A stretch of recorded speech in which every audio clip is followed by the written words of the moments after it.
Back to न्यूराक्ष classes. So आज हम स्टार्ट करने जा रहे हैं हमारी क्लास 8 का 4th chapter combustion and flame. तो कंबशन का अगर हम नॉर्मल मीनिंग की बात करें तो इसका नॉर्मल से मतलब होता है जलना, बट हम यहाँ पे साइंटिफिकली सारी चीज़ें पढ़ रहे हैं। सो साइंस में इसकी जो डेफिनेशन है वो है a chemical process, it is a chemical process in which a substance react with oxygen to give off heat is called combustion. मतलब ये क्या है, कंबशन एक केमिकल प्रोसेस है जिसमें सब्सटेंसेस ऑक्सीजन के साथ रिएक्ट होते हैं और हीट को प्रोड्यूस करते हैं।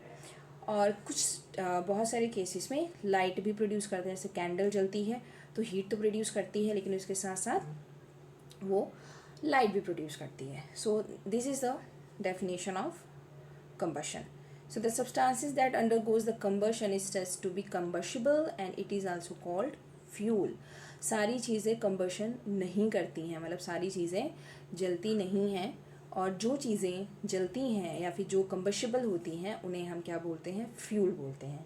अब यहाँ पे एक छोटा सा आपको नोट दे रखा है, नोट या फिर बोल सकते हैं इंपॉर्टेंट है एग्ज़ाम के लिए।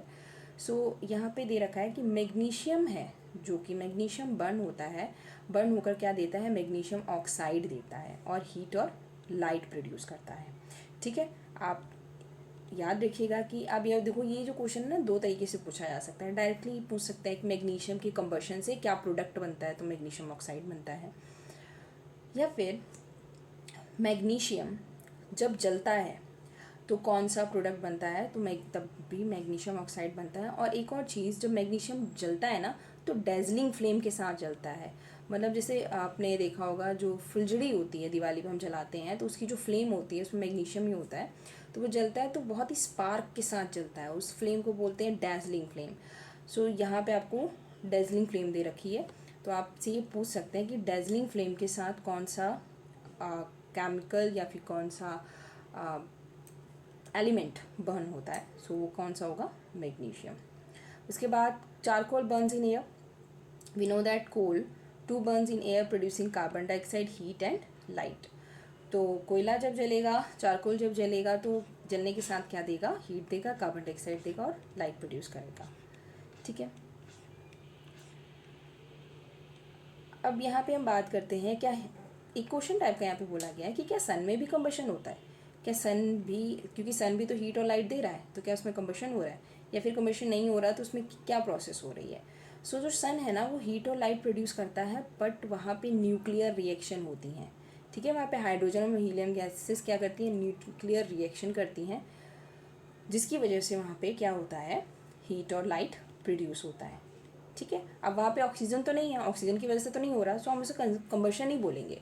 ठीक है, ये चीज़ याद रखिएगा कि सन हीट और लाइट प्रोड्यूस करता है but it is not combustion. Next यहाँ पे फॉरेस्ट फायर की बात करी गई है। देखो, जंगलों में आकस्मिक आग लग जाती है, मतलब अपने आप ही आग लग जाती है, तो ऐसे कैसे होता है, जब बहुत ज़्यादा गर्मी होती है, ठीक है, जो एयर होती है बिल्कुल ड्राई हो चुकी होती है, ड्राई गैसेस क्या होती हैं, फायर को कैच कर लेती हैं, जिसकी वजह से फॉरेस्ट फायर लगती है। तो इसका रीज़न आपसे पूछा जा सकता है कि फॉरेस्ट फायर का रीज़न क्या होता है, तो एक्सट्रीम गर्मी की वजह से ड्राई गैसेस या ड्राई ग्रास जो होती है, सूखी घास जो होती है, वो क्या होती है कि हवा चलती है, हवा चलने से क्या होता है कि घास की जो पत्तियां आपस में टकराती हैं और फ्रिक्शन पैदा होता है, उस फ्रिक्शन से क्या होती है, आग लग जाती है, तो जिस वजह से फॉरेस्ट फायर लगती है, और ये बहुत बड़ा रीज़न है फॉरेस्ट फायर का। नेक्स्ट है इग्निशन टेम्परेचर, बहुत इंपॉर्टेंट है यह पॉइंट। इग्निशन टेम्परेचर क्या होता है, मिनिमम टेम्परेचर, लोवेस्ट टेम्परेचर जिस पे कोई भी सब्सटेंस आग पकड़ लेता है। ठीक है, लोवेस्ट टेम्परेचर, हाईएस्ट की बात नहीं हो रही, वो कम से कम टेम्परेचर जिस पे कोई भी चीज़ आग पकड़ लेती है उसका इग्निशन टेम्परेचर होता है। ठीक है, जैसे बहुत सारी चीज़ें होती है ना रूम टेम्परेचर पे ही आग पकड़ लेती हैं, जैसे सोडियम है। ठीक है, सोडियम को रूम टेम्परेचर पर आप रखोगे आग पकड़ लेगा, तो उसका इग्निशन टेम्परेचर रूम टेम्परेचर ही है या उससे भी कम होता है। और लेकिन बहुत सारी चीज़ें हैं जो कि आप रूम टेम्परेचर पे रख रहे हो, आग नहीं पकड़ेंगी। जैसे आपको लकड़ी को जलाना है तो आपको उसका टेम्परेचर बढ़ाना पड़ेगा तब वो जलती है। तो इग्निशन टेम्परेचर किसी अलग अलग प्रोडक्ट्स का अलग अलग हो सकता है, लेकिन हर एक सब्सटेंस का मिनिमम इग्निशन टेम्परेचर होता है जिससे जिस टेम्परेचर पे वो आग पकड़ लेता है। ठीक है,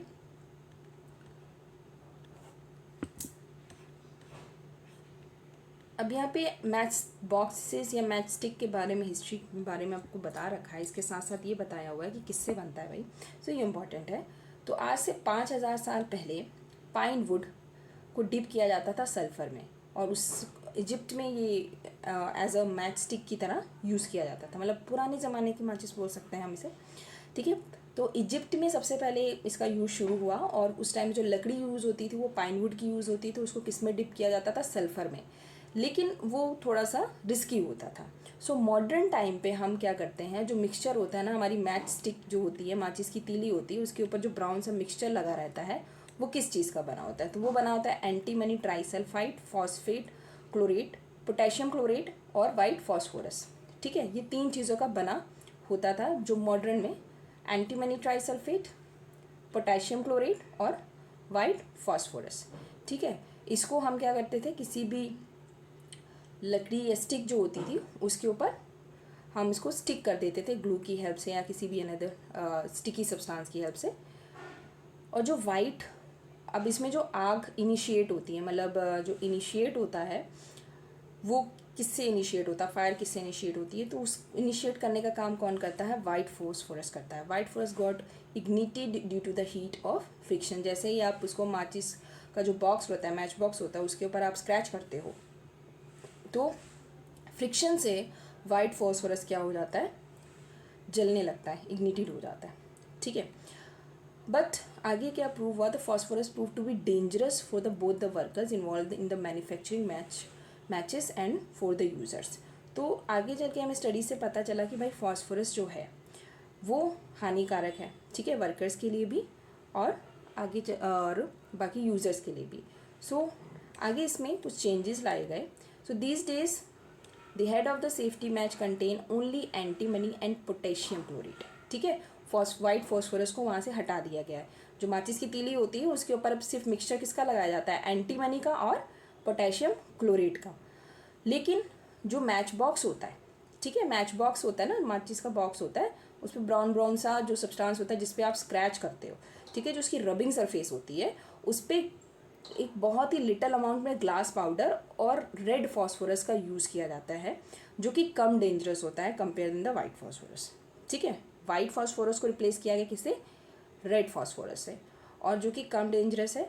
तो जब वो आप इसको रगड़ते हो तो माचिस की तीली को उस बॉक्स से या उस एरिया से आप स्क्रैच करते हो तो वो फॉस्फोरस इग्निटेड हो जाता है, मतलब जलने में हेल्प करता है, और वो जो रेड फॉस्फोरस होता है ना वो कन्वर्ट हो जाता है वाइट फॉस्फोरस में, ठीक है। किस पे कन्वर्ट हो जाता है, वाइट फॉस्फोरस में। This immediately react to the potassium chlorate in the match stick had to produce enough heat to ignite antimony trisulphate and starts the combustion. और ये जो वाइट फॉस्फोरस में जब ये कन्वर्ट होता है तो वो इतनी हीट प्रोड्यूस कर देता है कि जो एंटीमनी ट्राइसल्फेट है वो आग को पकड़ सके और कंबशन को जनरेट कर सके, ठीक है। तो ये बॉक्स बहुत इंपॉर्टेंट है, इसे आप नोट्स बना लीजिएगा कि पहले सबसे पहले इन्वेंशन कहाँ पे हुआ, या यूज़ कहाँ पे हुआ, इजिप्ट में यूज़ हुआ, और तब पाइन वुड और सल्फ़र पाउडर यूज़ किया जाता था। उसके बाद मॉडर्न टाइम में एंटीमनी, पोटेशियम क्लोरेट और वाइट फॉस्फोरस का यूज़ किया जाने लगा। पर वाइट फॉस्फोरस कैसी थी, डेंजरस होती है, इस वजह से वाइट फॉस्फोरस को हटा दिया गया और सिर्फ एंटीमनी ट्राइसल्फेट और पोटेशियम क्लोरेट का मिक्सचर ही मैच स्टिक के ऊपर अप्लाई किया जाने लगा। और जो मैच बॉक्स था उसके मैच बॉक्स पे जहाँ पे हम इसको स्क्रैच करेंगे वहाँ पर रेड फॉस्फोरस का यूज़ किया गया, किसकी जगह पर, वाइट फॉस्फोरस की जगह पर। तो जब हम इसको स्क्रैच करते हैं तो रेड फॉस्फोरस इग्निशन में हेल्प करता है, और इग्निशन के बाद, जलने के बाद ये कन्वर्ट हो जाता है किसमें, वाइट फॉस्फोरस में, और कंबशन को इनिशिएट करता है। तो ये इसके रिगार्डिंग इंपॉर्टेंट पॉइंट्स थे। Next step, we find that combustible substances cannot catch fire or burn as long as its temperature is lower than its ignition temperature। खैर ये यहाँ पे कंटिन्यू कर दिया गया है। इग्निशन टेम्परेचर मैंने बताया था, वो मिनिमम टेम्परेचर जिस पे कोई भी सब्सटेंस आग पकड़ लेता है। अगर उससे कम टेम्परेचर है तो कोई भी कंबस्टिबल चीज़ आग नहीं पकड़ेगी, ठीक है। So that ignition temperature of kerosene oil is lower than that of wood. Does it means that we, so ignition temperature जो होता है केरोसिन का वो लकड़ी से कम होता है। कैसे, देखो आप जरा सी माचिस की तीली छुआते हो तो पूरा जो केरोसिन ऑयल है वो क्या करेगा, आग पकड़ लेगा। क्या एक छोटी सी माचिस की तीली से आप जल्दी से क्या कोई लकड़ी जला सकते हो? नहीं, उसमें टाइम लगता है, राइट। तो इग्निशन टेम्परेचर क्या है कैरोसिन का ज़्यादा है, मतलब वो कम टेम्परेचर पे ही काफ़ी ज़्यादा जल सकता है, जबकि वुड उसको उसका इग्निशन टेम्परेचर ज़्यादा है, मतलब उसे ज़्यादा जब हीट दी जाएगी तब वो जलेगा। तो यहाँ पे यही आपको मेंशन किया है। अच्छा, एक ये छोटी सी एक्टिविटी यहाँ पे दे रखी है, इससे भी क्वेश्चन आपसे पूछा जा सकता है। ये दो फनल्स ली गई हैं पेपर की, इस फनल में वाटर है और इस फनल में वाटर नहीं है, तो इन दोनों को कैंडल के कांटेक्ट में लाया गया है। तो ये जो जिसमें वाटर है, ये जो फनल है ये इसका पेपर नहीं जल रहा है, जबकि इस जिसमें वाटर नहीं है ये पेपर आसानी से कैंडल का जो है फायर कैच करे ले रहा है। तो इसमें क्वेश्चन था कि ऐसा क्यों हो रहा है। तो भाई ये जो पानी है ना, पानी क्या कर रहा है, इग्निशन टेम्परेचर को कम कर रहा है। कैसे? जब हीट प्रोड्यूस हो रही है तो हीट हम जानते हैं ट्रांसफ़र होती है, तो जो हीट है ना वो पेपर से किस में ट्रांसफ़र हो रही है, वाटर में ट्रांसफ़र हो रही है, ठीक है। तो वाटर उसको एब्जॉर्ब करता जा रहा है, जिससे कि इग्निशन टेम्परेचर पहुंच ही नहीं पा रहा, मतलब वो कम से कम टेम्परेचर पहुंच ही नहीं पा रहा जिसपे कि पेपर बर्न होगा, ठीक है। वो मिनिमम टेम्परेचर ऑब्टेन ही नहीं हो पा रहा जिसपे कि पेपर बर्न हो। किसकी वजह से? पानी की वजह से, क्योंकि पानी हीट को एब्जॉर्ब करता जा रहा है अपने अंदर, जिसकी वजह से वो फनल नहीं जलेगी जिसमें पानी है, जबकि वो फनल आसानी से जल जाएगी जिसमें कि पानी नहीं है, क्योंकि यहाँ पर डायरेक्ट इग्निशन टेम्परेचर मिल रहा है उसे और वो आसानी से आग पकड़ लेगा। तो ये क्वेश्चन आपसे पूछा जा सकता है, ठीक है। यहाँ पे इसी के बारे में आपको दे रखा है, एक बार मैं रीड कर दे रही हूँ। The heat supply to the paper cup is transfer to water by conduction, so in the presence of water the ignition temperature of paper is not reacted, hence it does not burn. The substances which have very low ignition temperature and can easily catch fire with the flame are called inflammable substances. Example, liquid petroleum gas, alcohol, ये आपके inflammable substances हैं, ठीक है, जो कि low temperature पर भी क्या करते हैं, आग को आसानी से पकड़ लेते हैं। इनफ्लेमेबल सब्सटेंसेस बोलेंगे उन्हें। नेक्स्ट हम बात करते हैं फायर एक्सटिंग्विशर्स की। फायर एक्सटिंग्विशर्स क्या होते हैं भाई? जो आग बुझाने के लिए यूज़ किए जाते हैं, और कॉमनली हम किसको यूज़ करते हैं? वाटर को यूज़ करते हैं, पर वाटर हर जगह नहीं यूज़ हो सकता, ठीक है।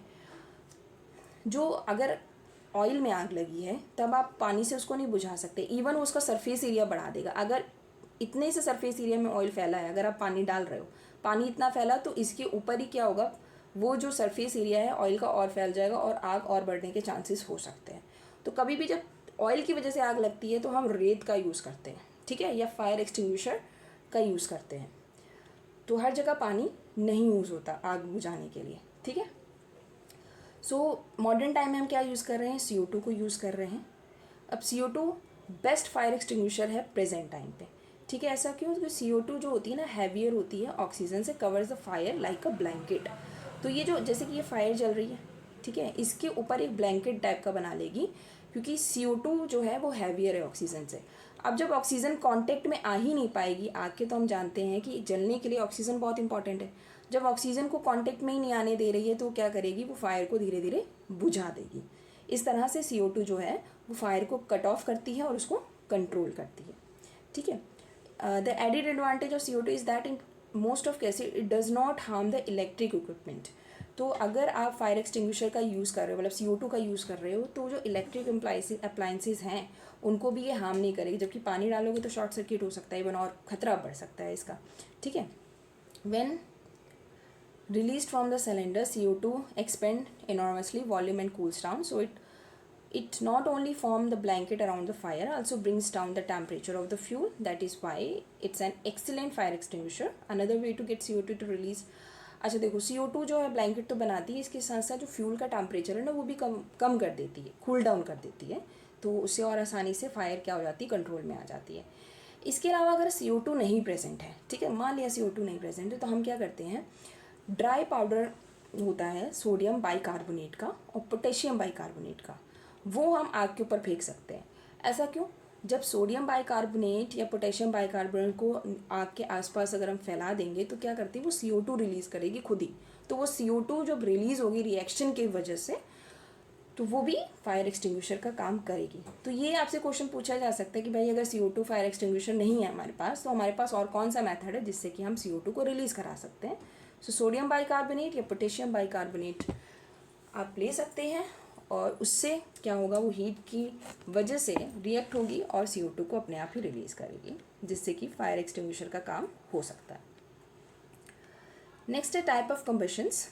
तो यहाँ पे मल्टीपल टाइप ऑफ कम्बशंस दे रखे हैं। सबसे पहले है rapid combustion. The gas burns rapidly and produce heat and light, such combustion is known as rapid, अचानक होने वाला और कंटिन्यू। सो गैस अचानक से ही फायर पकड़ेगी, इसको हम बोलेंगे rapid combustion. Substance like phosphorus which Burns in air at room temperature, the type of combustion in which material suddenly burst flames without the application of any apparent cause। मतलब इतनी heat जब initial temperature मिलेगा और अचानक ही उस heat के contact में आने से एकदम से बर्स्ट हो जाएगी फायर, ठीक है, एकदम से फायर ब्लास्ट होगा, तो उसको हम बोलते हैं स्पॉन्टेनियस कंबशन। रैपिड कंबशन क्या होगा, कंटिन्यू चलता रहेगा, जैसे आप गैस ऑन करते हो, ठीक है, माचिस की तीली लगाते हो, तुरंत आग पकड़ती है और जब तक गैस निकलती रहती है और वो जलती रहती है, वो रैपिड कंबशन हो गया। सडनली आग बस्ट हो जाएगी तो उसको हम बोलेंगे स्पॉन्टेनियस कंबशन। नेक्स्ट है, अच्छा, स्पॉन्टेनियस कंबशन का यहाँ पे एक एग्जांपल दे रखा है। Spontaneous combustion of coal dust has resulted in many disasters fire in coal mines. अचानक से ही होता है स्पॉन्टेनियस कंबशन। जैसे बहुत सारी माइंस होती हैं, कोल माइंस, कोयले की खानें होती हैं, वहाँ पे अचानक से ही आग पकड़ ली जाती है, ठीक है, इग्निशन टेम्परेचर बढ़ता है जिससे कि एकदम से ही बस्ट होती है, आग का ब्लास्ट होता है बोल सकते हैं। तो इस टाइप के कंबशन को स्पॉन्टेनियस कंबशन बोलते हैं। नेक्स्ट है एक्सप्लोजन। एक्सप्लोजन हम जानते हैं धमाका, ठीक है, फायर क्रैकर्स वगैरह में ये एक्सप्लोजन्स रहते हैं, इनकी आग पकड़ते हैं और आग पकड़ के जलते नहीं, एकदम से धमाका करते हैं, ठीक है। इनको जलने के लिए भैया आग चाहिए होती है, ठीक है, इनिशिएट करना पड़ता है, इग्निटेड टेम्परेचर चाहिए होता है, पर ये जलते नहीं है, सीधा धमाका करते हैं, तो इनको हम बोलते हैं एक्सप्लोजन। तो इस तरह से 3 टाइप्स का है। पहला आपका रैपिड कंबशन, स्पॉन्टेनियस कंबशन, और नेक्स्ट क्या है, एक्सप्लोजन, जो कि सबसे ज़्यादा खतरनाक रहता है। नेक्स्ट हम बात करते हैं फ्लेम की। तो फ्लेम, ज्वाला, ये आप देख रहे हो, ये लपटें हैं या फ्लेम्स इसको बोलते हैं। अब देखो फ्लेम के बारे में यहाँ पे डिटेल में आपको दे रखा है। स्ट्रक्चर ऑफ फ्लेम की हम पहले बात करते हैं। तो सबसे पहले हम बात करेंगे कैंडल की जो फ्लेम है या किसी भी चीज़ की फ्लेम होती है उसके बारे में बात करेंगे, फिर उसके बाद देखते हैं हम। तो देखो, जो फ्लेम का सबसे आउटर मोस्ट जोन होता है, इसको हम बोलते हैं हॉटेस्ट पार्ट, ठीक है, आउटर जोन होता है, इसमें होता है कंप्लीट कंबशन, और किस कलर का होता है, ब्लू कलर का। आपसे एग्जाम में पूछा जा सकता है कि कौन से कलर की फ्लेम में सबसे ज़्यादा हीट होती है, तो ब्लू कलर की फ्लेम में सबसे ज़्यादा हीट होती है। आपने देखा होगा जो गैस सिलेंडर जलते हैं वो ब्लू कलर की फ्लेम्स के साथ जलते हैं और उसमें खाना जल्दी पकता है क्योंकि उसका जो हीट होता है वो सबसे ज़्यादा होता है। सो कैंडल या किसी भी फ्लेम का आउटर मोस्ट जो पार्ट होगा वो हॉटेस्ट पार्ट होता है, और उसमें फ्लेम किस कलर की होती है, ब्लू कलर की होती है, ठीक है। उसके बाद मिडिल जोन होता है, इसमें पार्शियल कंबशन होता है, आउटर जोन में कंप्लीट कंबशन हो रहा होता है, और इसका क्या क्या कलर होता है, मिडिल जोन का येलो कलर होता है। ये मॉडरेटली हीट होता है, मतलब मध्यम हीट रहेगा, बहुत ज़्यादा हीट मतलब हॉटेस्ट पार्ट से कम हीट रहने वाला है। नेक्स्ट यहाँ पे आप देखोगे इनर मोस्ट जोन होता है जो कि आपका अनबर्न्ड वैक्स होता है, और ये ब्लैक कलर का होता है, ठीक है, ये रहा ब्लैक कलर का अनबर्न्ड वैक्स या कार्बन, ये सबसे कम हॉट होता है, ठीक है, लीस्ट। तो इस तरह से 3 पार्ट्स होते हैं फ्लेम के, outermost zone, middle zone और innermost zone. Outermost zone में सबसे ज़्यादा हीट होती है, ब्लू कलर की फ्लेम के साथ जलता है। मिडल जोन आपका येलो कलर का होता है, इसमें कंप्लीट कंबशन ना होकर पार्शियल कंबशन होता है और इसकी हीट कम होती है। और सबसे कम हीट होती है इनर मोस्ट जोन की, और इसमें अनबर्न्ड वैक्स रहती है जो कि ब्लैक कलर की होती है। तो इस तरह से इसकी 3 जोन्स रहने वाले हैं, ठीक है। अब यहाँ पे वो मैंने आपको बता दिया कि कौन कितने जोन्स होते हैं, थोड़ा सा बात कर लेते हैं जो दिया हुआ है यहाँ पे। The substance which vaporise during burning give flames. अब देखो फ्लेम्स कौन से देंगे, सारे सब्सटेंसेस फ्लेम नहीं देते। जब कोयला, अच्छा जो प्योर कोयला होता है, ड्राई बिल्कुल जो प्योर कार्बन का होता है, तो वो फ्लेम के साथ नहीं जलता, वो सिर्फ दहकता है। जब आप सर्दियों में आग सेकते हो तो देखते हो कि ना आखिरी में लकड़ी जो बच जाती है, मतलब सिर्फ बोलते हैं ना आँच टाइप की देती है, बस वो दहकती है बस। तो फ्लेम्स कौन से सब्सटेंसेस देते हैं, जिनमें वाटर होता है, और जो वाटर वेपराइज होगा ना तब वो क्या करेगा, फ्लेम्स के साथ वेपराइज होगा। Kerosene oil and molten wax rise through the wick and are vaporise during burning and form flames. So ये वेपराइज्ड होंगे और इनमें क्या होगा, फ्लेम्स क्या होंगी, फ्लेम्स प्रोड्यूस होंगी जब वेपराइज हो रहा है तो। Charcoal on the other hand does not, charcoal means वही कोयला, वेपराइज नहीं होता है जिसकी वजह से वो फ्लेम्स नहीं देता है, वो सिर्फ दहकता है। आप हल्की सी लाइट आपको दिखेगी, हीट प्रोड्यूस करेगा बट उसमें फ्लेम्स नहीं प्रोड्यूस होंगी, ठीक है। नेक्स्ट है circular black ring is formed on the glass plate slide, it indicates the deposition of unburned carbon particle present in luminous zone of the flame.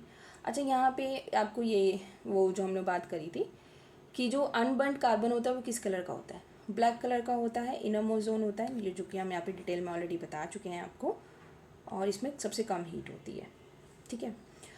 अब यहाँ पे जो गोल्ड स्मिथ की बात करी गई है, क्वेश्चन यहाँ से बनेगा कि गोल्ड स्मिथ फ्लेम का कौन सा जोन यूज़ करते हैं गोल्ड और सिल्वर को पिघलाने के लिए, तो जाहिर सी बात है वो सबसे हॉटेस्ट पार्ट यूज़ करेंगे, मतलब ब्लू फ्लेम्स का यूज़ करेंगे, आउटर मोस्ट जोन का यूज़ करेंगे, जिससे कि गोल्ड और सिल्वर क्या होता है, पिघल जाता है और इसमें हीट भी सबसे ज़्यादा रहती है। इस चीज़ को हम डिस्कस कर चुके हैं। नेक्स्ट है फ्यूल। फ्यूल क्या होता है भाई, सब लोग जानते हैं कि फ्यूल वो प्रोडक्ट्स होते हैं जो कि जलकर हीट और लाइट प्रोड्यूस करते हैं। वो चारकोल, पेट्रोल, कैरोसिन, ये सब क्या है, अच्छे फ्यूल्स हैं, ठीक है। और अच्छा फ्यूल कौन सा होता है, ये इंपॉर्टेंट एग्जाम में पूछा जाएगा। अच्छे फ्यूल की क्वालिटी क्या है, सबसे पहले तो रेडिली अवेलेबल होना चाहिए, मतलब भरपूर मात्रा में होना चाहिए, सस्ता होना चाहिए, easily in air at a moderate rate, आसानी से जल सके, आसानी से फायर कैच कर सके, and produce a large amount of heat, और ज़्यादा से ज़्यादा हीट प्रोड्यूस करे। It does not leave behind any undesirable substances. Undesirable substances का मतलब है CO2 ना प्रोड्यूस करे, कार्बन मोनोऑक्साइड ना प्रोड्यूस करे, ऐसे सब्सटेंसेस ना प्रोड्यूस करे जो कि पॉल्यूशन फैलाते हैं। बट ऐसा संभव नहीं है, प्रोबेबली ऐसा कोई भी आइडियल फ्यूल हमारे पास नहीं है जो इन सारी चीज़ों पे खरा उतरे, ठीक है। मतलब जितने भी फ्यूल्स हम यूज़ करते हैं उसमें सब में एयर को पोल्यूट करने वाली गैसेस रिलीज़ होती ही होती हैं, भले कम हो भले ज़्यादा, पर होती हैं। तो अभी तक हमें अपना आइडियल फ्यूल नहीं मिला है, ठीक है। अब हम बात करते हैं फ्यूल एफिशिएंसी। इंपॉर्टेंट है, इससे क्वेश्चंस बहुत सारे पूछे जाते हैं। अब फ्यूल एफिशिएंसी होती क्या है या कैलोरीफिक वैल्यू क्या होती है, the amount of heat energy produced on a complete combustion of 1 kg of fuel is called calorific value. मतलब 1 kg कोई भी फ्यूल जलाने पर आपको जितनी एनर्जी मिल रही है वो उसकी कैलोरीफिक वैल्यू होगी। जैसे कि हम यहाँ पे बात करते हैं, अच्छा इसका यूनिट क्या होता है, किलो जूल पर केजी। आपसे एग्जाम में पूछा जाएगा कैलोरीफिक वैल्यू का यूनिट क्या है, किलो जूल पर केजी। अब यहाँ पे ये चार्ट इंपॉर्टेंट है, यहाँ पे अलग अलग फ्यूल्स का अलग अलग कैलोरीफिक वैल्यू दे रखा है। मतलब ये सारे फ्यूल्स 1 kg लिए गए, इनको जलाया गया और फिर देखा गया कि 1 kg जलने पर ये कितनी हीट प्रोड्यूस कर रहा है। तो जो काऊ डंग होता है वो 6000 से 8000 कैलोरीफिक वैल्यू प्रोड्यूस करेगा, जो कि सबसे कम है। वुड 17000 से 22000 प्रोड्यूस करेगी। कोल 25000 से 33000 तक प्रोड्यूस करता है। आपको ये कैलोरीफिक वैल्यू याद रखनी है, इनका सीक्वेंस याद रखना है। पेट्रोल, कैरोसिन, डीजल, ये तीनों की कैलोरीफिक वैल्यू सेम है। ये 45000 हीट प्रोड्यूस करते हैं, किलो जूल पर केजी हीट प्रोड्यूस करते हैं। मीथेन आपका 50000, मीथेन और CNG ये 50000 किलो जूल पर केजी हीट प्रोड्यूस करते हैं। LPG आपकी 55,000 किलो जूल पर केजी हीट प्रोड्यूस करती है। आपसे एग्जाम में पूछा जा सकता है कि भैया आप ये तीनों दे दिए गए और बोला गया इनमें से तीनों से कैलोरीफिक वैल्यू सबसे ज़्यादा किसकी है, तो LPG की सबसे ज़्यादा रहेगी, ठीक है, लिक्विफाइड पेट्रोलियम गैस की सबसे ज़्यादा रहेगी। उसके बाद बायोगैस जो होती है 35,000 से 40,000 तक ही प्रोड्यूस करती है गैस। और सबसे ज़्यादा कैलोरीफिक वैल्यू जो है वो हाइड्रोजन प्रोड्यूस करती है 1,50,000 सबसे ज़्यादा, ठीक है। ये आपको याद रखना है कि सबसे ज़्यादा कौन प्रोड्यूस करेगा, हाइड्रोजन गैस प्रोड्यूस करेगी। तो सबसे अच्छा फ्यूल मान सकते हैं हम इसको, जिसका लेकिन हम प्रॉपर तरह से यूज़ नहीं कर पा रहे हैं अभी। नेक्स्ट है burning of fuel lead to harmful products.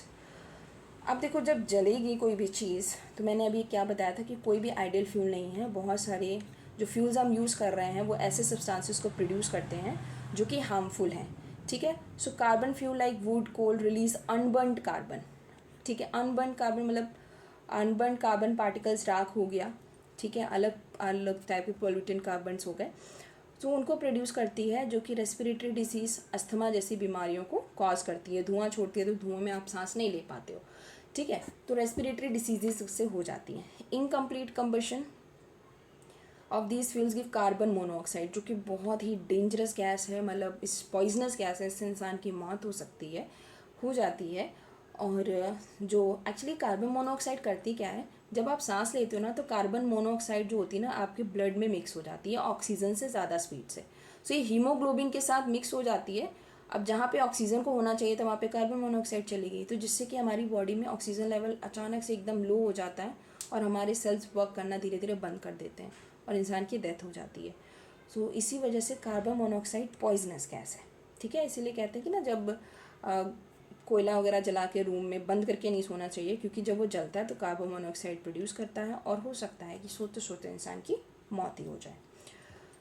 Next है combustion of most fuel release carbon dioxide in the environment, जो कि ग्लोबल वार्मिंग को इंक्रीज कर रहा है। भाई हीट को आए दिन बढ़ाता जा रहा है। प्रेजेंट टाइम पे हम देख ही रहे हैं गर्मी किस तरह से बढ़ रही है। तो उसका एक अच्छा खासा रीज़न क्या है, कार्बन डाइऑक्साइड है, जो कि ग्लोबल वार्मिंग को इंक्रीज कर रहा है। Burning of coal and diesel releases sulphur dioxide. अब यहाँ पे कोल और डीजल जब बर्न होते हैं, मतलब पेट्रोल है, डीजल है, ये सब बर्न होते हैं तो सल्फर डाइऑक्साइड को रिलीज़ करते हैं, SO2 रिलीज़ करते हैं, जो कि एनवायरनमेंट की हाइड्रोजन और नाइट्रोजन से क्या करती है, रिएक्ट हो जाती है, ठीक है। सो जिससे कि HNO3 और नाइट्रोजनस वेस्ट बनाती है, नाइट्रोजन ऑक्साइड्स बनाएगी, जो कि रेन के साथ क्या करेगा, अर्थ पे आएगा और उसको हम बोलते हैं एसिड रेन, ठीक है। एसिड रेन बोलेंगे। और ये जो एसिड रेन होती है हमारी क्रॉप्स के लिए, बिल्डिंग्स के लिए, सॉइल के लिए हार्मफुल होती है, क्योंकि ये क्या करती है, जो क्रॉप्स होती हैं, सॉइल होती है, उसको एसिडिक कर देती है। और जो बिल्डिंग्स होती है ना उनको, उनकी जो सरफेस है उसको इरोड करने लगती है। जैसे कि ताजमहल है, पीला पड़ रहा है, क्यों पीला पड़ रहा है उसका पत्थर, क्योंकि एसिड रेन की वजह से उसमें जो एसिड्स हैं वो डिपॉजिट होने लगते हैं और उसका जो शाइन है वो ख़त्म होता जा रहा है। सो ये इसके हार्मफुल रीजंस हैं। नेक्स्ट है CNG। अब यहाँ पे क्लीनर फ्यूल अभी तक का जो हमारे पास है वो क्या है, CNG है प्रेजेंट टाइम में, ठीक है। इसको हम रिप्लेस करने की कोशिश भी कर रहे हैं। आपने देखा होगा बहुत सारे व्हीकल्स अब CNG बेस्ड आ गए हैं, जिसमें CNG से ही चलते हैं, ठीक। सो ये हमारा चैप्टर ख़त्म हुआ। आज के लिए हम इतना ही रखते हैं। नेक्स्ट क्लास में हम अपना नेक्स्ट चैप्टर स्टार्ट करेंगे और आप लोग पढ़ते रहिए, नोट्स बनाते रहिए, क्योंकि KVS का जो नोटिफिकेशन है किसी भी वक्त आ सकता है और आपको ज़्यादा टाइम नहीं मिलेगा प्रिपेयर करने के लिए। सो आज के लिए इतना ही। Thank you.